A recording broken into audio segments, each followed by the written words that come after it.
See John Cena make tons of jokes about the old five-knuckle shuffle. Ba ba ba ba, ba ba ba ba, ba ba ba ba, ba ba ba ba.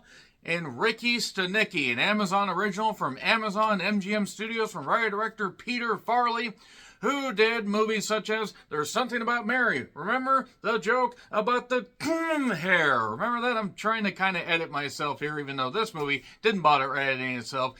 It has some gross out humor. It has John Cena, the man that cannot be seen, who plays the imaginary friend of Zac Efron and his friends after they created a lie during their childhood when they did something really, really bad as a prank and kept using Ricky Stanicky as a way to continue to be childish, despite the fact that they're grown adult men.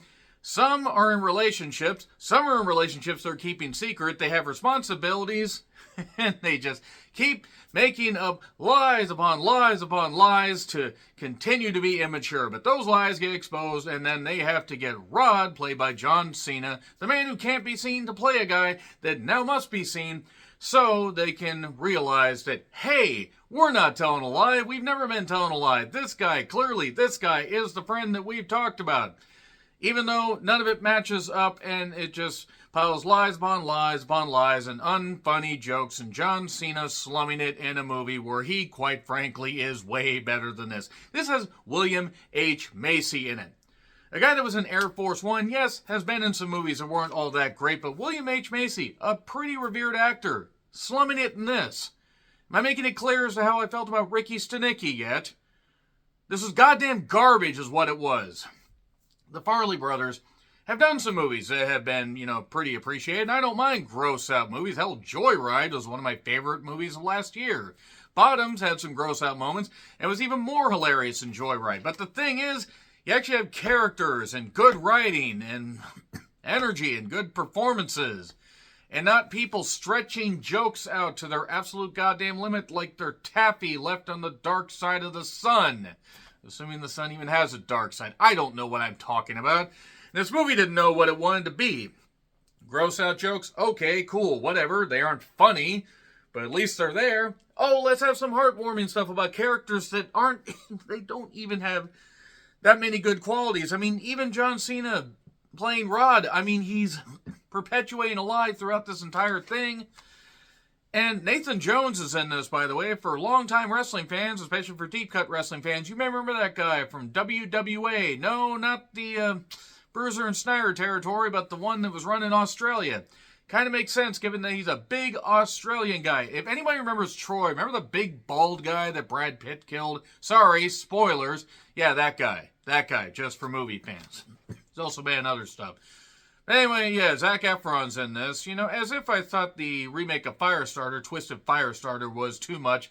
Oh, we ain't seen nothing yet. Jermaine Fowler plays Wes, who sadly probably is the most endearing of the three friends, even though he's kind of a lazy prick. And Andrew Santino, who's still funnier than the wrestling version of Santino. And yeah, you have Lex Scott Davis, who's quite lovely, I do want to say, and a couple other people. Yeah, you might recognize some of them. And from there, we have this movie that is just one of the most unfunny messes I've seen in quite some time. I saw the trailer, didn't think it looked all that great. But I was like, all right, it should be a nice, tight 90-minute movie where some gross out humor, maybe a little bit of endearment, but it gets in and out really quickly. That's what she said. No, it's stretched out to almost 2 goddamn hours, and every bit of it is unfunny, and every bit of spontaneity is run out, and my God, this was abysmal. Absolutely abysmal. Even with my lowered expectations, I did not care for this movie. Also, the three friends are goddamn idiots. Zac Efron is never going to be an A-list actor, but he is better than this. He is a lot better than this. What unfunny bullshit was this? Oh, wait, it was just every bit of unfunny bullshit. If this is not at least in my top 10 worst movies of 2024, I'm going to be very, very surprised, because this was an abomination. This was not funny. And I went in basically with the idea that, hey, maybe I'll be surprised. And I was surprised. This movie didn't even meet the lowered expectations that I ended up having. So yeah, I'm going to get into spoilers. Not that you can spoil much about Ricky Stanicky and John Cena slumming it here, along with William H. Macy. 3, 2, 1's on Amazon. Spoilers. So, basically, he is a struggling actor, Rod that is, and these three friends meet him upon, going to Atlantic City to see a concert, and he's kind of freeloading off of people because he's a struggling actor. He works at a bar where he does really, really bad, or bar club, something where he makes a lot of, cock jokes and stuff about, referencing various cock stuff going on with, in various famous songs. Also, there's two guys pursuing him. One of those guys is Nathan Jones. I don't care if Nathan Jones is about 50, at least by this point. He might actually be over 50. I would be terrified to meet the guy. Big, hulking individual. They couldn't wrestle a goddamn lick, but he looked impressive. They gave him a monster potion. They had him appear at WrestleMania 19. Not wrestle because they realized, holy crap, this guy's shit. So, yeah. After years of making up the lies about Ricky, going so far as when they were kids, they put a flaming bag of dog shit on a porch, and then that caught the Scarecrow on fire. That was for Halloween. They were trying to stomp that out, and then they wrote Ricky Stanicky on a jacket and made it where it was his fault. And instead of just leaving it there, they used it as an excuse to continue to perpetuate bad behavior, which, okay, that might be funny if there weren't literally 7 other people that wrote this. Yeah, I forgot to mention that. 8 people, including the director, wrote this, based on a story by 2 guys. It took 2 guys to come up with this story.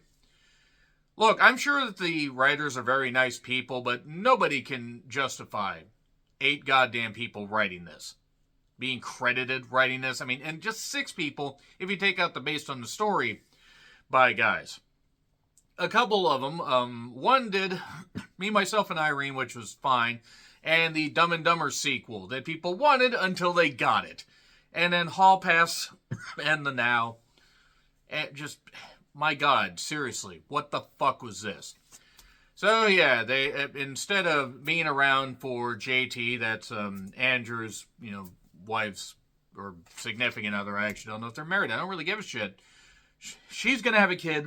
They go off to see Ricky because Ricky has cancer. They use cancer as a joke. No, you don't do that. It's not even done in a funny way because they just, they agonize over these jokes. Oh, he had the testicular kind. Oh, but they might have to remove the second ball. Every writer involved in this should be told what comedy is, not what you bullshit artists are doing. And then they go off to Atlantic City. They meet Rod. No good jokes, no good scenes. Any of the actresses in this, some of the actresses very pretty, but they aren't really given much to do. JT wasn't there in time for his kid's birth, and then has a thing where he's doing skin-to-skin contact with the infant, and even the kid's suckling on his teat. Oh, yeah. Not played for laughs. Or at least it wasn't played for any laughs that happened with me.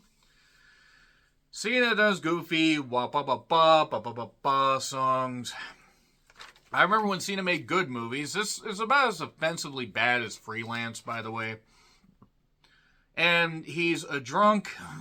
He, gets off the drinking because they want him to play Ricky Stanicky, or otherwise the lie will get exposed. He's a humanitarian, does all this great stuff all over the place. The lies automatically get exposed if you know anything about world history. So he basically tells Wes, who is gay, nothing wrong with that. If you have a problem with gay people, fuck off. But Wes is a gay guy who is struggling, to basically find his niche. And his friend, or his boyfriend, Keith, who apparently is struggling health-wise, is continuing to work a lot. And Wes wants to write a kid's book. Now, all this stuff gets basically tossed out the goddamn window. Cena helps him come up with an idea for a Christmas book, and then this keeps going, and Stanicky kills it at this luncheon. Whatever, Briss, I don't know what the hell it's supposed to be. They end up seeing that there's a guy that Ricky knows, and they think, oh, he's going to expose him. No. Well, that Rod knows. Turns out he's just a fan of the guy. The guy does local commercials. They try to give him some ketamine, I believe, and then the rabbi ends up getting that and passes out, and Ricky has to perform a circumcision. Dick jokes. And then he basically owes a lot of people a lot of money, so since he charmed William H. Macy so much, Summer Hayes, that's Dean, Zac Efron, and JT Andrews' boss, Ricky gets a job with a lot of money, and he wants to keep this job. Basically because he had no life back in Atlantic City, he wants to continue to do well and make money, and let's just say Dean and JT are pissed. There's no way this ends well. That should have been the tagline for the movie. Everyone is just stupid. Everyone also loves Ricky. This is moronic is what I wrote down. And Erin wants to do a human interest story on Ricky, and then she finds out about all the stuff, but realizes, hey, wait a second. There is a story here.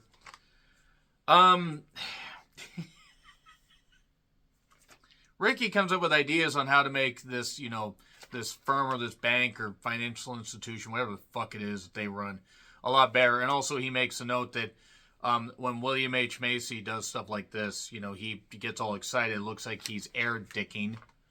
Why didn't anybody tell me I was air-dicking? Remember when William H. Macy made good movies?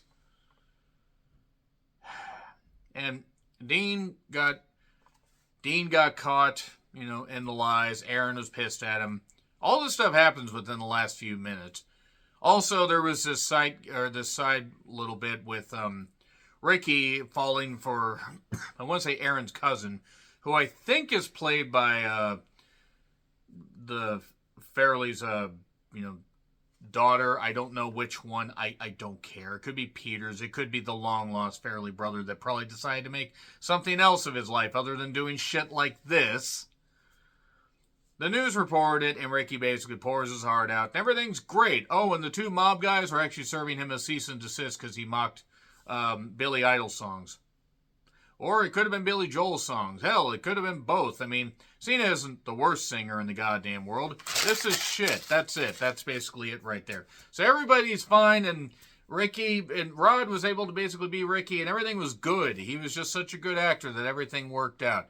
If this was funny, it would have offset the lack of believability, but it wasn't. Fuck it.